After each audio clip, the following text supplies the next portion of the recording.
Okay, hey everybody, this is Charlie Dobbins, and I want to welcome you to this particular group coaching call for the Masterclass Elite members. The topic today is going to be on the due diligence process, the due diligence seminar that we have coming up at the beginning of December in Charleston, South Carolina. This recording is being made in 2014, in case it falls into the archives and you're wondering when this is going to occur.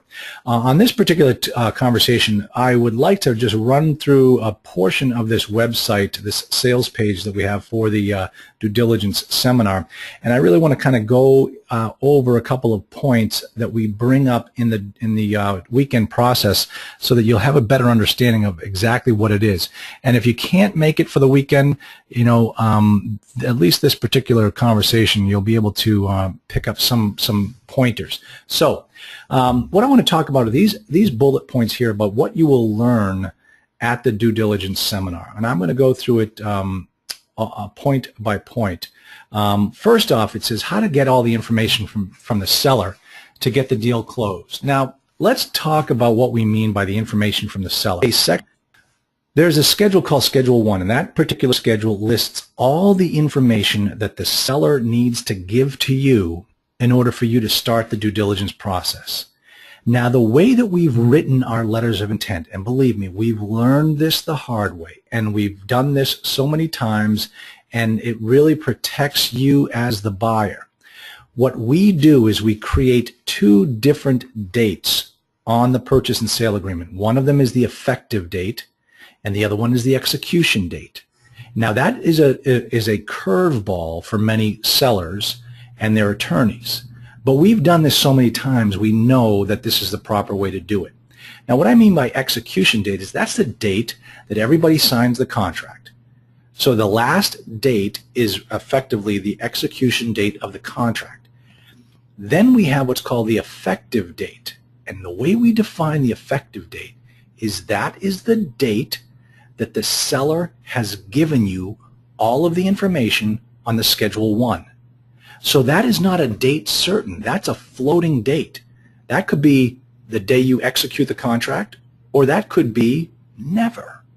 And I've worked on deals where both events have occurred.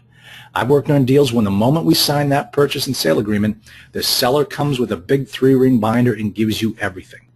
And I've been on other deals where the seller has never been able to deliver anything or much of the things required on the Schedule 1. Now, you have to ask yourself the question, if in the letter of intent, the first time I submit a letter of intent, I include that Schedule 1, that seller knows exactly what I'm looking for at the very beginning. And then we go through the whole purchase and sale phase, and my Schedule 1 hasn't changed. And then we execute the contract, and he can't deliver any of the deliverables. Well, have you not been reading the contract, Mr. Sully? You know exactly what I've been looking for. Why am I sitting around waiting for it? And that kind of gives you an idea that if the seller can't produce it, then that you'll learn. We set the delivery of the earnest money to be a certain number of days after the effective date.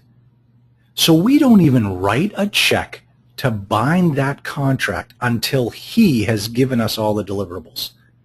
And a lot of lawyers on the other side say, no, no, no, you can't do that. And we're like, hey, listen, you want our money, we want your information.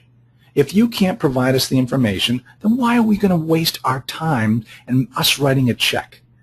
And you'll see how many times not putting the earnest money up until all the information gets to you has made a lot of brokers move very, very fast. All right, and that's key. So that's one of the things that we work on to be able to make sure that we're able to get all of the due diligence information right away. And if we don't get it, guys, I've never done a deal where I've not been able to get all the due diligence information. If the guy can't produce it, we've never been able to close on that property. It's a red flag right from the very beginning. All right, let's talk about the next bullet point here about why you should never ask for a repair allowance in the letter of intent. All right, a lot of times you are making offers on properties that you've never even seen. And so you don't know if the roof looks terrible. You don't know if all the screens are ripped out. You don't know if the parking lot needs to be repaved. And so you write a letter of intent, and as some gurus teach you, you automatically put a 3% repair allowance in the offer. Well, if the seller sees that, he should grab it. He should accept that term right away. Because once he does that, you're done. You can't come back after the due diligence process and say, hey, you know what, your parking lot needs to be repaved, and your roofs need to be redone, and all the screens are knocked out, so that 3% repair allowance, it really should be more like 6%. He's going to look at you and say, you know what, you should have looked at the property before you made the offer. How did I know you didn't look at the property? How did I know that your 3% repair allowance wasn't taking into consideration exactly the condition of those things? So take it or leave it. There's your 3% repair allowance. Don't even bother coming back asking for any more money.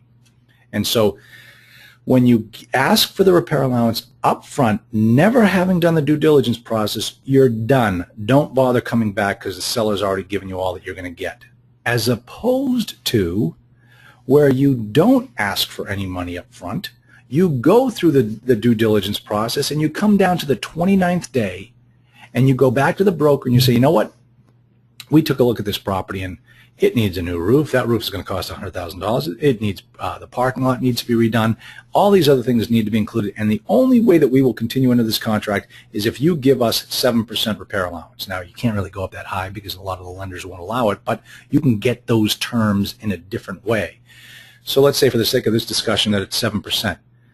So you end up asking for 7%. The guy's going to say, what are you, crazy? You can't ask for that money. Hey, listen, you either take her to leave her, we're walking. But this baby is ugly, and the only way we're going to make it better is if we get a break off of this. And I can't believe, Mr. Broker, that you didn't disclose this early on. So put it back on the broker. They're trying to hide things from you. You find them, you quantify them, and you put them in your counter, you know, where you go back and say, I want out unless you give me this. And that's something else that we teach you in the class as well. How to analyze a multifamily property the moment you drive up to it, even if you're still down the street. Okay, now this is really key. And what happens is, based upon the type of property that you're going for, you're going to analyze the property as you drive up to it differently. Here's what I mean. If you're looking at an A-class property, public transportation isn't something that you really need to be worried about. People that live in A-class properties or high B-quality assets, they own cars, so they drive to work, and public transportation is not important. But if you're looking for a C-class property, public transportation is very crucial. That's how C-class residents get around, by the bus. Now, there's obviously an exception to every rule, and part of that exception has to do with when you're looking in what we call tertiary markets. You have your primary markets, your secondary markets, and then your tertiary markets. If you're looking in a marketplace that's out in the boondocks, you're not going to find public transportation. So my rule doesn't necessarily apply when you're looking at a much smaller marketplace that does not have public transportation. The other thing that you're going to be looking for as you drive up to the property, first off, are the types of stores that are in the area. If you're driving up and you're within a mile of the property, and all you see, or a lot of times you see, are check cashing stores or pawn shops, one-day loan type of places, well, that is a C-class marketplace. So if the broker is trying to convince you that the property you're looking to buy is a C in a B area, tell them to go pound sand, because that's not true. The one-day loans, the pawn shops, that's a C-class marketplace. And I don't care what happens, you, by going out there and pouring a ton of money into that property, you are not going to change the look and feel of that marketplace. That's because you just can't do it. A C-class property and a C-class marketplace is going to remain a C-class property in a C-class marketplace. So if the broker is trying to sell you a bill of goods, make sure that you understand as you drive up to it what type of property you're looking at. Let's see, what other types of deals, issues do we deal with when we're driving up to the property? Best one, competition. As you drive up to the property, you're looking at the competition, typically within a mile. Now, the thing is that if you're looking at an A-class property, the market for an A-class property is really within 1 to 3 miles. So that's your competition. So if you're looking for sales comps or rent comps, you're going to be looking at things within the 1 to 3 mile radius of that property. But when you're looking at a C-class property, you don't compare things 3 miles away. That's in a whole other world as far as a C-class resident is concerned. What you're looking for are properties essentially right on the same street. That's your competition if you're looking at a C-class property. So you want to make sure that you do your market research on those assets as opposed to something 3 miles away. That will never apply to your C-class property. So make sure you understand that when you're analyzing a multifamily property from a market analysis standpoint. And as a matter of fact, we go through that.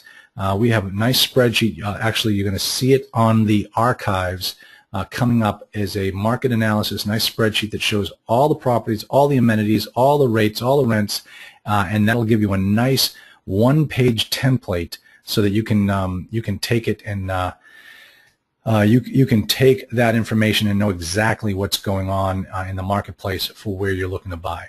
Now, the other one is how to direct and control all the professionals throughout the process. The lawyers, the bankers, the title company, you be the boss. And that is key. Remember, one of my rules is always remain in control of the deal.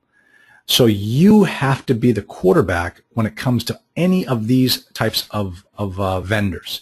You cannot rely on them to do what is essentially going to be your job. But the only way that you're able to do that is if you understand what happens throughout the entire due diligence process with all of these professionals. When do you need the lawyer? What do you need the lawyer for? When should you start working with the banker? What information do you need from the banker in order to put your deal together? The title company. What does it say in the purchase and sale agreement about the title insurance? And then when are you supposed to act on that title commitment letter? That's one of the things that we're going to talk about in just a moment, but the title insurance, how to understand the title insurance process, this is huge. But in order to control the process and to control the professionals, you first have to understand what role they are playing in the entire acquisition process. You're going to use great professionals. They're going to be on your team, but it doesn't matter. You're the quarterback, and you must always remain in control of the deal. And that's what we're going to teach at that weekend seminar. Now, how to understand the title insurance process. This is, this part really amazes me. And it's taken me some time to see some absolute horror stories when it comes to the title insurance. And here's what I mean. What we're going to teach you in the seminar is that there are 3 phases to the due diligence process. There's the financial phase, there's the property inspection, there's the title insurance phase, there's the financial inspection phase, and then there's the property inspection phase. The way it works, and you have to understand how these 3 phases fit together, is the day you execute the contract is going to be the start of the financial due diligence. When you start to receive the documents from the seller, you are going to receive them in your home office.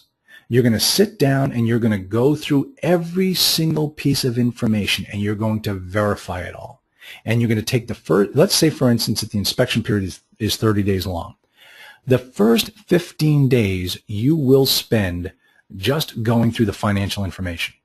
You will go through it and make sure that it's all accurate. You will not believe a word anyone tells you. You will verify everything. If at the end of the financial inspection period, the first 2 weeks, if all of the numbers work out and the deal still looks good, then you're going to move into the physical inspection phase.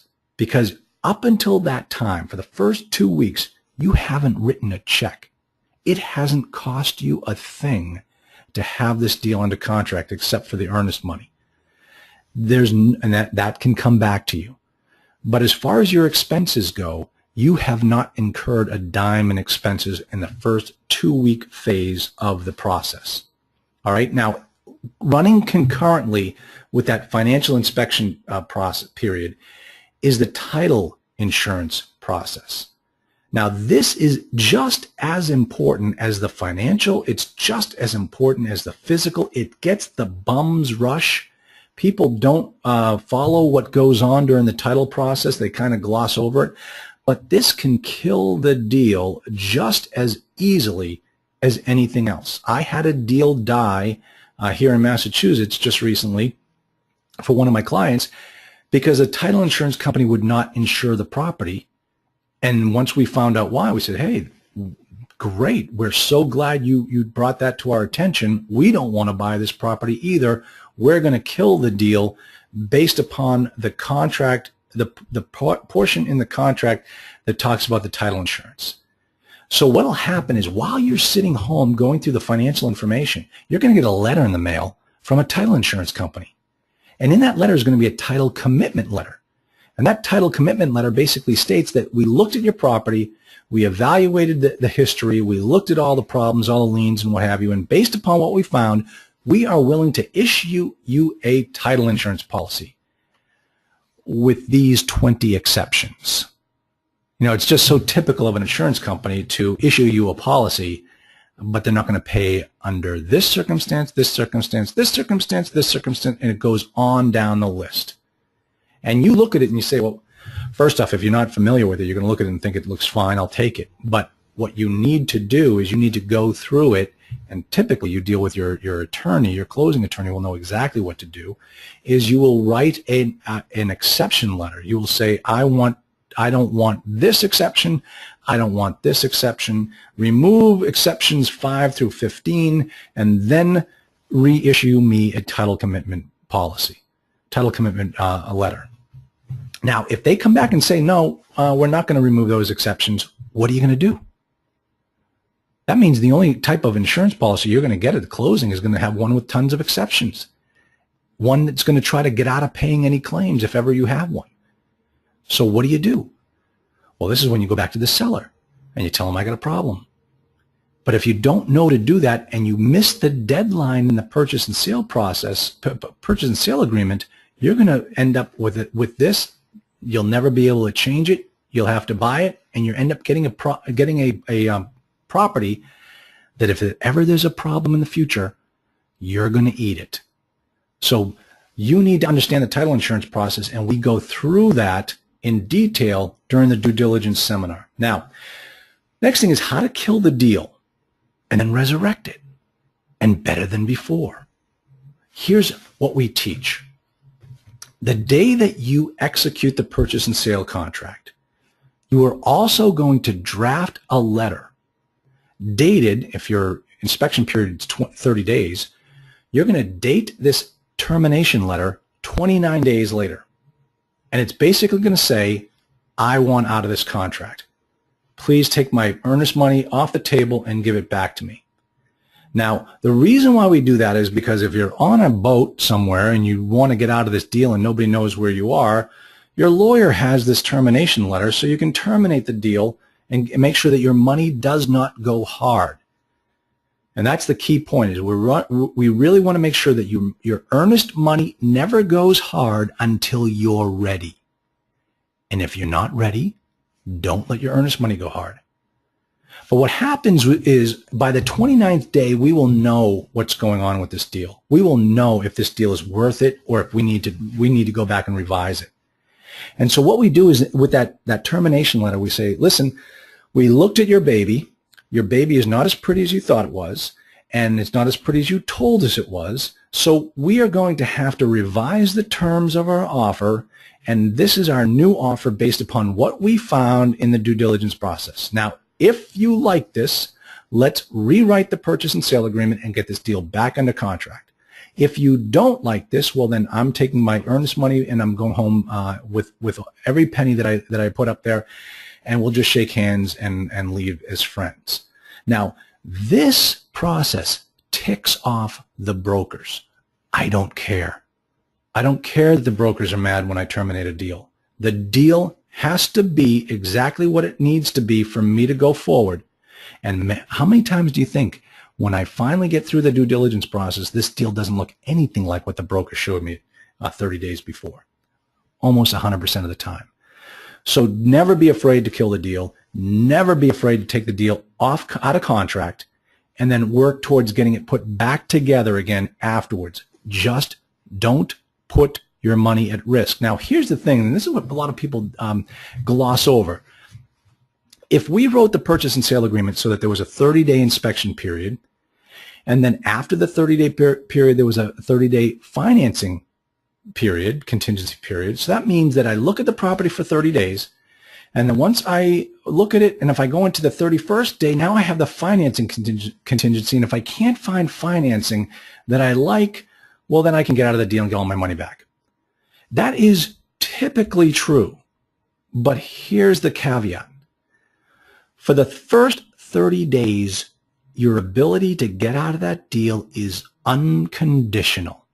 You can walk if you have a hangnail.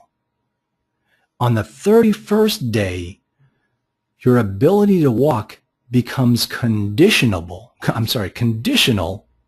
upon the financing.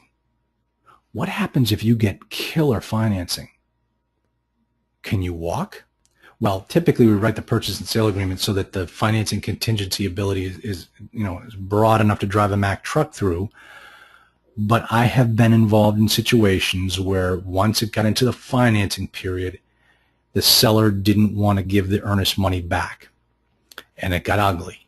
You don't ever want to put your money at risk until you are absolutely sure that that's what you want to do. All right? Now, the last bullet point here, and obviously and much more, there's so much more. It's really 2 days of very intense training. You're going to come out of there just totally understanding it. One of the biggest things about the weekend is in the last hour, on the last day, we go through my deal checklist, not a unit checklist, not a due diligence checklist, my deal checklist. And as a matter of fact, for those elite members, I think you can go into the reserve and the archives section, and you can find this particular checklist. And in it, it lists all the steps necessary to go from getting the deal under contract to closing the deal. And we go into minute detail on that particular section. I'm actually here in my office. I'm looking for it. It was on my desk a moment ago.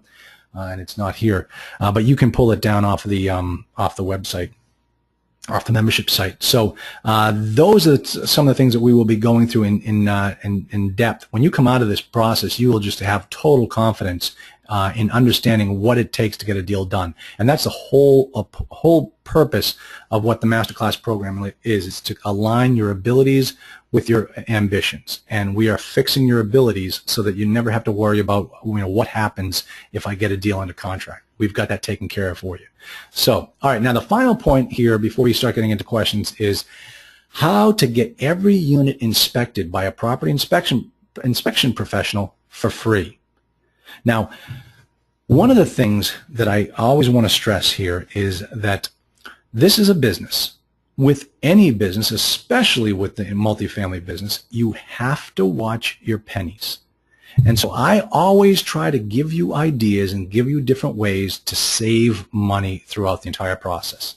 If you can if you can go through a due diligence process and it doesn't cost you a dime, bravo. You can be getting deals under contract all day long. But there are certain things that you will have to spend money on, and we'll talk about those in the class, and there are certain things that you can get out of paying money for. All right, now let me give you an example of how I went through the entire process from the first time I ever bought a property till most recently. I mean, when I say most recently, we closed on a deal. What are we in now? October. So it was about May. It was about May that we sorry about that. It was about May that we bought our last complex.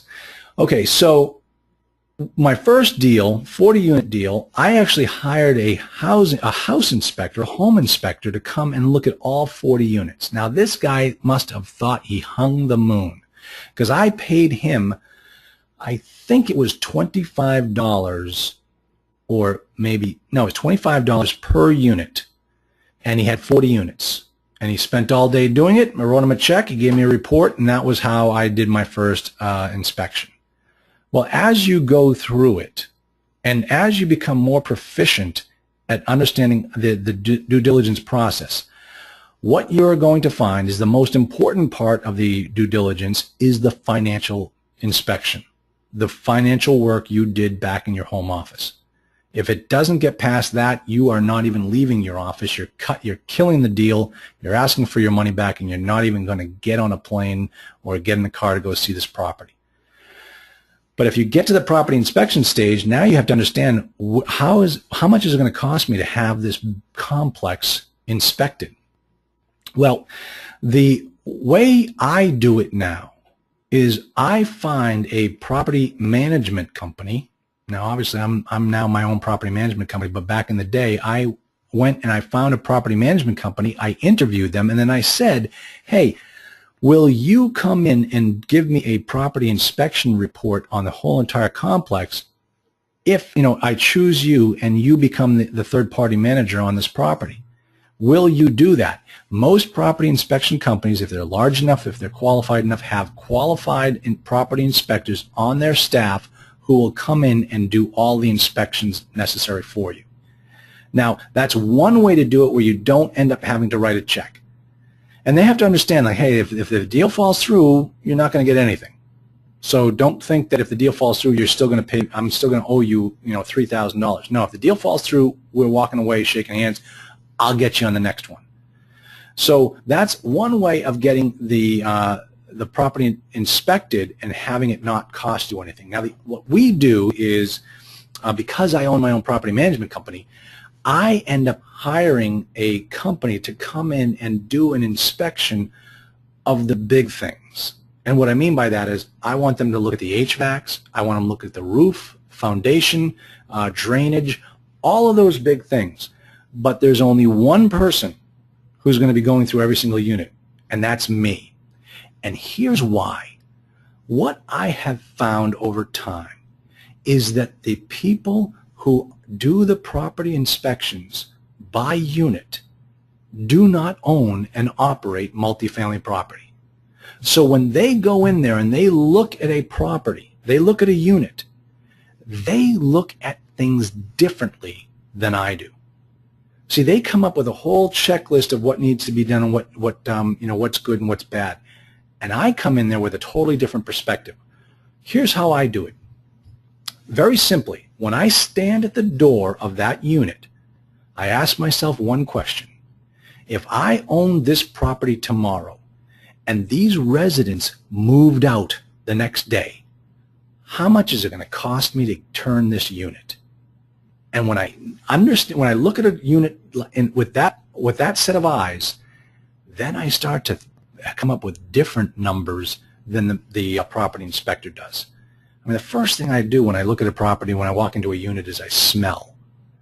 I smell for mold. Mold, water kills. Water kills a property faster than anything else. So the first thing I smell for is water. Then I smell for pets, because pets can just tear apart a property. If I smell for pets, next thing I'm going to do is look on the rent roll to see if they're paying a pet deposit. If they're not, that's going to make me question the property management company. Why are you not charging these people a pet fee when the deal is that people with pets have to pay pet fees? Oh, they must have just got it. Oh, they didn't report it to us. Oh, we didn't know. Well, boy, that's a problem, because now when I take over this business, I've got to go to this customer and tell them that they have been in violation of the terms of the lease, and they're not going to be too happy with me. So that's going to pose a problem when I come in as a new owner. So these are the types of things that we go through during the due diligence seminar so that you come out of it looking at multifamily deals differently and understanding exactly what it is you need to do during the due diligence process in order to make it correct, make it work, and make sure that that property is exactly what you think it is, and therefore you're getting the value for your dollar that you expected. So it's going to be December 6th and 7th. It's going to be located in Charleston, South Carolina, and I've got The hotel is narrowed down to 2, so keep your eyes peeled. I will be sending out an email to tell you which particular hotel it's going to be. It's either going to be the Embassy Suites or it's going to be the Hyatt Place, one of those 2 places. They're kind of courting me right now. Nice to be courted. But that's what we're going to have. And as I mentioned before, it's limited to 25 people. You would not get the benefit if we went too big. I really want to make sure that everybody comes out of that weekend understanding exactly what's needed in order to make a deal happen. So I'm going to check for questions right now, see if there are any questions. If you have any questions, go ahead and type it into the box on the right-hand side. Yeah, I got some questions already. Let's see if what we got. Okay, lost the sound. You're back. Okay, good. Okay, chopping in and out. Oh, it's always the audio is going in and out. No. Okay, if the audio is not good, typically it's good on my end. And as soon as this call is done, I have them reproduce the video and the audio, and we try to get it up on the group coaching call website today. So you should be able to find it that quickly. Let's see here. What confirmation does the seller get from you to say that you have received all the due diligence information? Does the seller get something in paper from you? Okay. What happened, part of the due diligence checklist is we give you a checklist, an Excel spreadsheet that shows all of the documents that are required from that Schedule 1. So the 2 parties, the buyer and the seller, can use that document to confirm that they've received exactly what they're looking for. Now, the biggest problem that we've had in those types of situations is the seller says, hey, I sent you that, and the buyer says, no, you sent me that, but that's not what I'm looking for. And so there's a problem where the seller thinks he's given you all the documents, but he hasn't. There's something that you're missing. On the list. So there's going to be a lot of communication between you, the buyer, and the broker to make sure that all the documents are in, because the broker will come back and say, hey, we're under contract. The effective date is this date because we got you everything you needed. And you go back and say, no, I looked at that and you didn't give me this, and I asked for this, and you gave me something else. We're not under contract. I'm not writing my earnest money deposit check in 3 days. We still need this.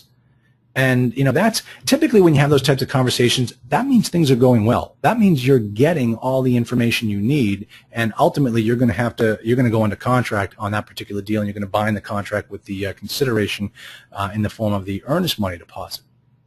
If you don't even have those types of conversations with the broker, you're not going to get that deal done. I'll tell you guys, I can tell, and one of the nice things about the due diligence seminars, I tell you stories, and I tell you stories from my clients, from my consulting clients, from my law firm clients, of due diligence horror stories. I think that actually I have a video out there about that. But one of the stories was that we had a situation where the seller said, just like I described, the Schedule 1 was fine. Everybody knew what it was. As soon as we executed the contract, we sat back and waited, and nothing showed up.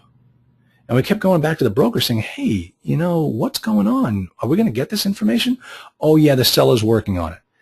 And so he got us over a bunch of documents that were nothing. It was crap. There was no way you could ever take that information, not only go out and raise private money with your investors, but you couldn't even go to a bank. A bank would laugh at you with that information. And so we went back to the broker and said, hey, this is not good. What's going on here? We really need to clarify this.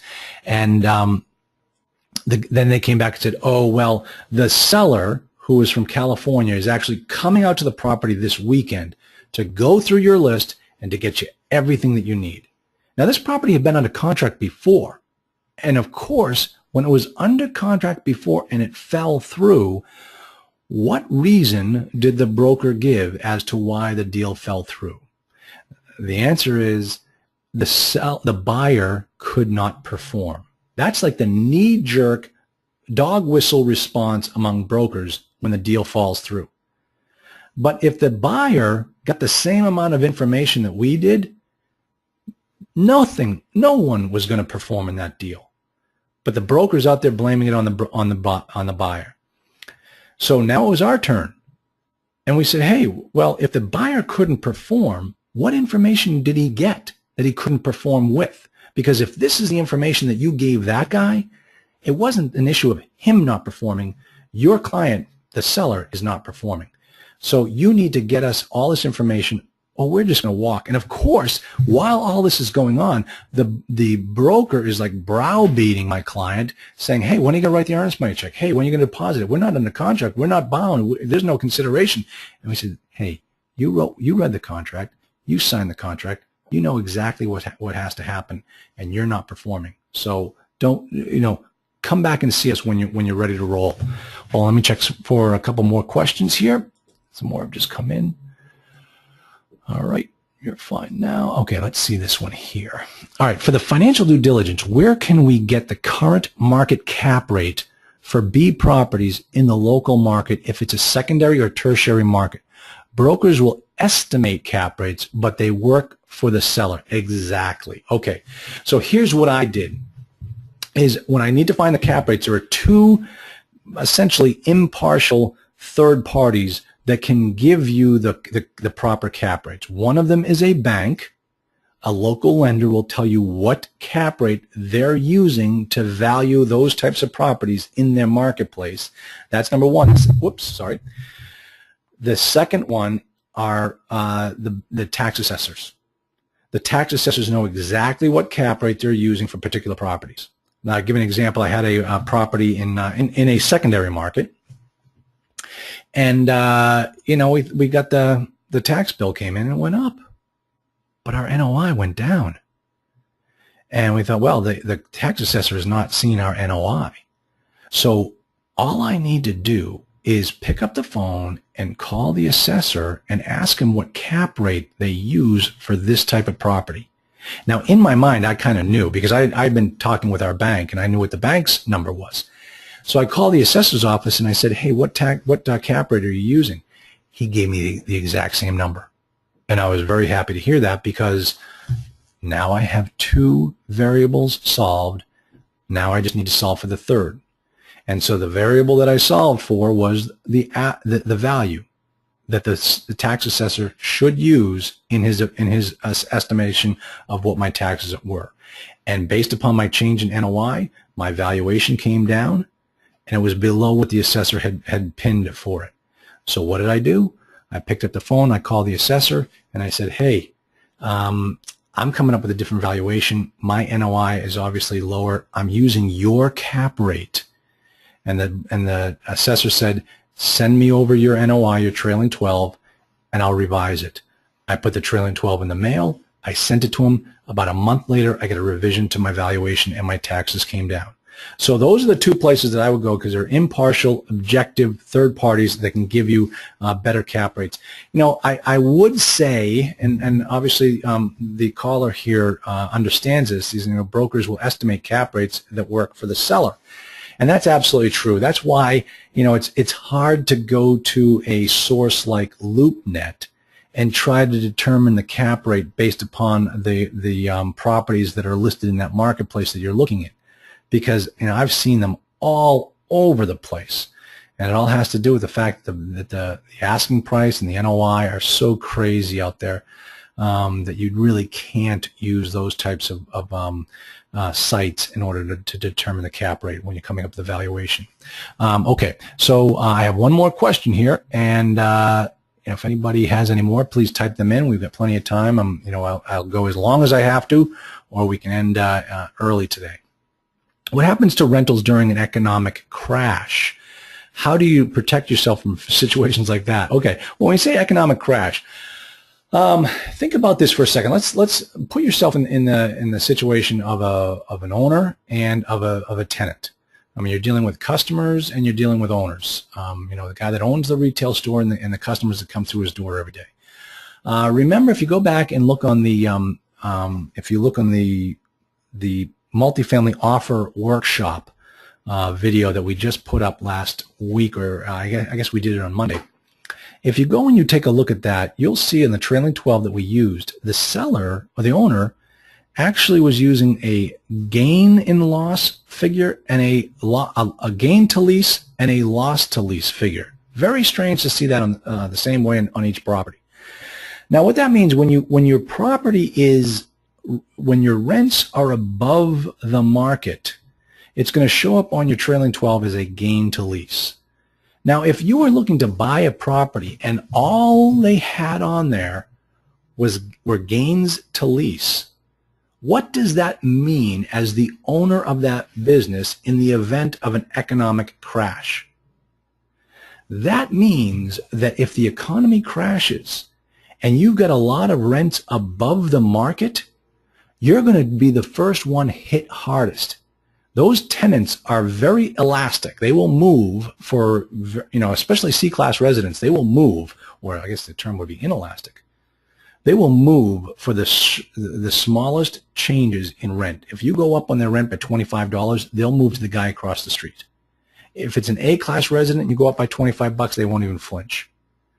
But in this particular case, if you're buying a property where all of the rents are above the market and the market changes, you're going to be impacted the most.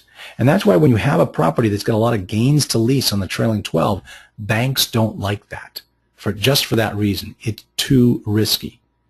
So that's one example of what can happen to rentals during an economic crash. Now, then what happens is, I've got one property that I own that the vacancy is higher than it ever has been for the longest time. And I talked to my leasing person. I said, what is going on? She goes, I don't know. We get this going on. I said, tell you what, run a special. $50, drop the rents by $50 for the month of October. Get that occupancy back up. I want that occupancy back up. So the economy, there's a crash, and what happens is I have to drop my rents. What happens to the value of my property when I drop my rents? The value of the property goes down.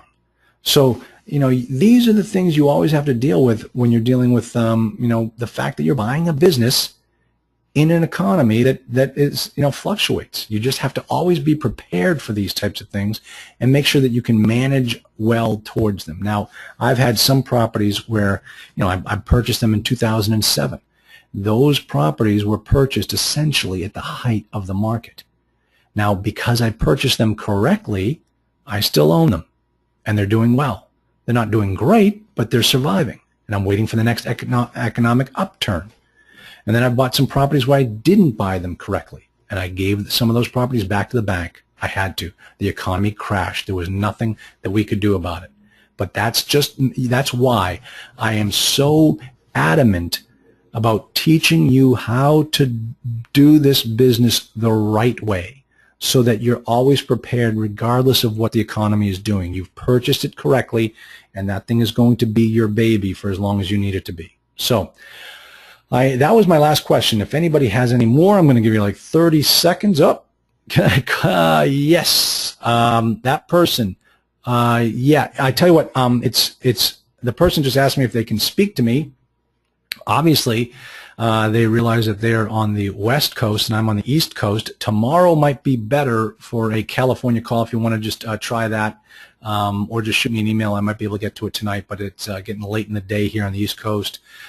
So I will take your call, your email, and either get to it tonight when I get home, or I will do it tomorrow. So please, Martin, try that. I would appreciate that. That'd be great. Okay, this next call is I'm looking to identify good growth markets to target. What is your suggestion? I've thought about getting he thought about getting a CCIM to learn market analysis, among other things.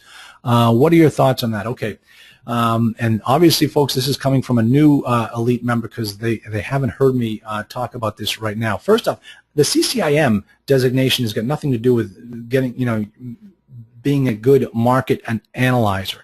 I think the CCIM designation is phenomenal. It is the best designation in the business. I always speak very highly of CCIMs. The most professional people I've ever dealt with are CCIMs. But if you're looking to be an investor, you don't have to be a CCIM in order to be an investor.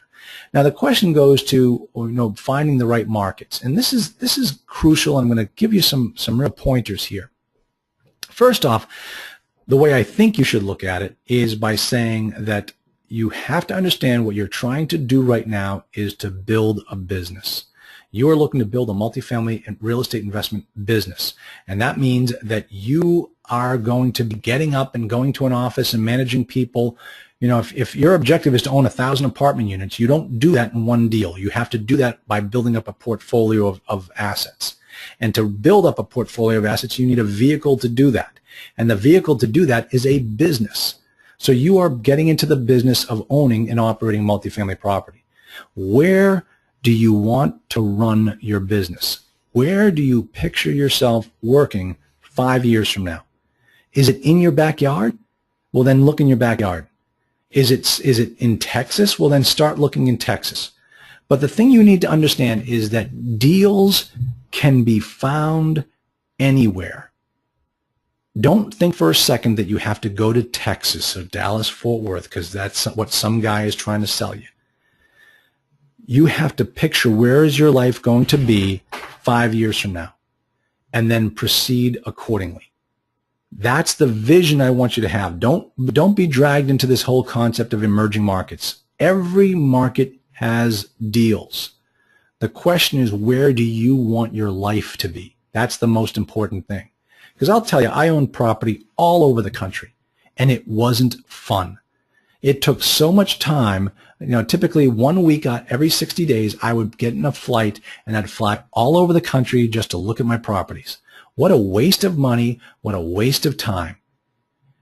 So make sure that you are focused and laser focused on where you want to be 5 years from now and start focusing on that. Now, I also like to use the example that, hey, you know, all the guys that my heroes growing up were real estate investors.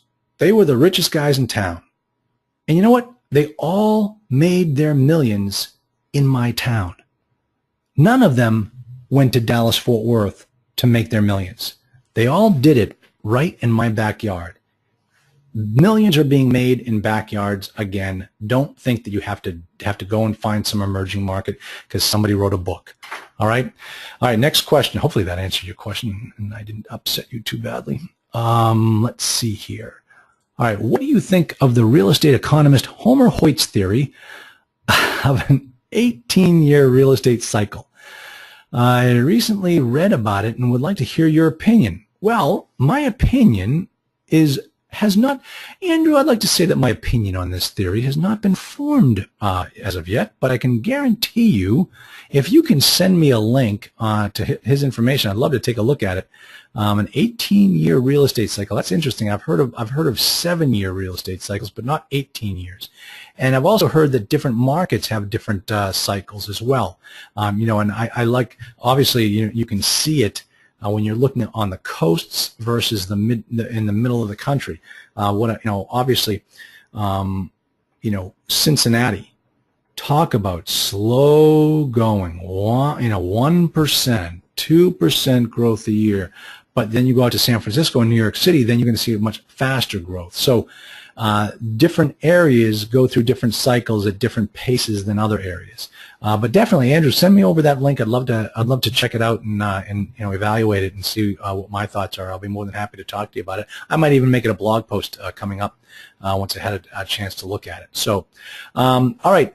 That, I think, might be the last question. If nobody else has any more questions, I'll be more than happy to, obviously send me an email to info@multifamilyinvestingacademy.com.